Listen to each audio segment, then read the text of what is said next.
Meron pa ho kayong pending ngayon na graft case sa ombudsman po ba ito?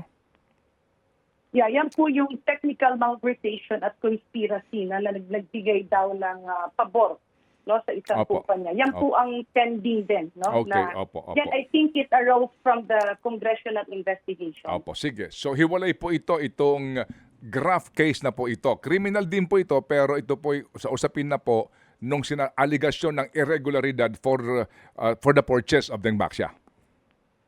Yes, at kaya nga, kami nga, ang Okay. gusto nga namin is talagang magkaroon ng hearing Okay. at tapusin na ito na kung talagang Okay. may kasalanan, may mali, ikulong kami. Pero kung peke naman yung kanilang mga dokumento, kagaya dito sa technical malversation case, ay i-dismiss naman. Okay, sige po. So, ma'am, will you be at liberty to answer my questions or would you like to remain silent for lang po, just to protect your rights po dahil sa baka maano ho kayo, you might incriminate yourself?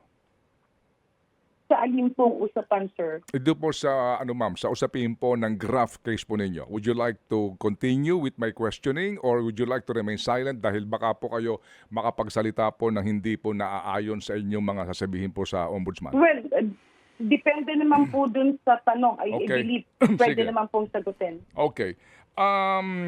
Ma'am, nung pong panahon na inyo nga pong binili, no, itong bakunang ito, una po, yung FEC mismo, no, as you know, ito pong function nito, nung una, hindi nga siya inaprubahan kasi nga po, wala pang matibay na ebidensya sa clinical trial ng Dengvaxia. Bakit po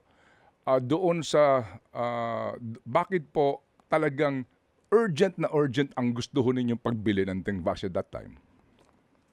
Well, unang-unang, sir, i-correct ko lang po. Ay hindi po dinis-approve ng FEC.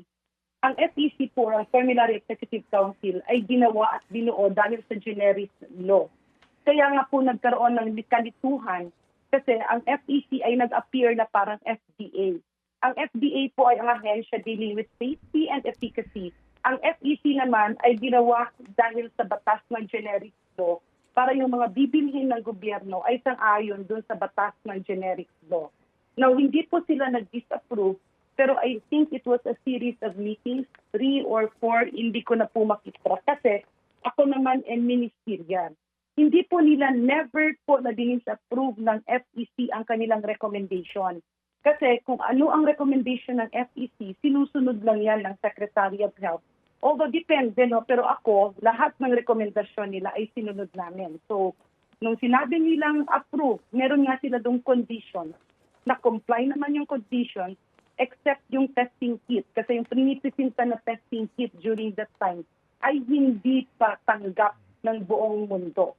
So, yan po ang nangyari. No? So, even nung ito ngayon na hinihiring siya, inaamin naman nila, no, na comply naman at inaamin din nila na hindi sila ang ehensya on safety and efficacy. At inaamin din nila na tapos naman talaga yung clinical trial.